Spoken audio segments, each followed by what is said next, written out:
రాష్ట్ర ప్రభుత్వం కొనుగోలు కేంద్రాలు ప్రారంభించకపోవడం వల్ల రైతాంగం తీవ్రంగా నష్టపోతుందని మాజీ మంత్రి హరీష్ రావు తెలిపారు.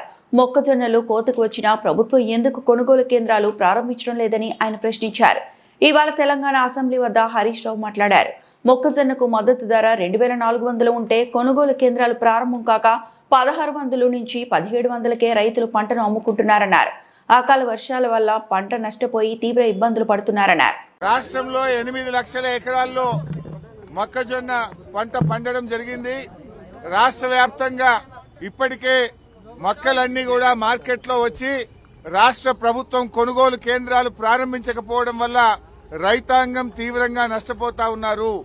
ఇవాళ మొక్కజొన్న మద్దతు ధర 2400 రూపాయలుంటే ప్రభుత్వ కొనుగోలు కేంద్రాలు ప్రారంభం కాక రైతులు 1600, 1700 రూపాయలకే మొక్కజొన్న అమ్ముకొని తీవ్రంగా నష్టపోతున్నటువంటి పరిస్థితి ఉంది. మరొక వైపు అకాల వర్షాల వల్ల మార్కెట్ యార్డ్లలో కల్లాల్లో మొక్కజొన్న తడిచిపోయి రైతులు బాగా నష్టపోతా ఉన్నారు. ఈ ప్రభుత్వం మొక్కజొన్న రైతుల పట్ల తీవ్రమైన నిర్లక్ష్యం చూపుతా ఉంది.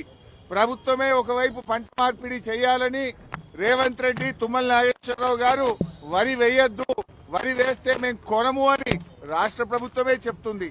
ప్రభుత్వాన్ని నమ్మి 8 లక్షల ఎకరాల్లో మొక్కజొన్న పండిస్తే ఈ ప్రభుత్వం కొనుగోలు కేంద్రాలు ప్రారంభించక రైతులను నట్టేట ముంచుతా ఉన్నారు. నేను అడుగుతా ఉన్నా, ఇప్పటికే 15 రోజులైంది మొక్కజొన్న వచ్చి, ఎందుకు కొనుగోలు కేంద్రాలు స్టార్ట్ చేయట్లేదు? అంటే పంటంతా దళారుల పాలైన తర్వాత దళారుల దగ్గర మొక్కజొన్న కొంటారా?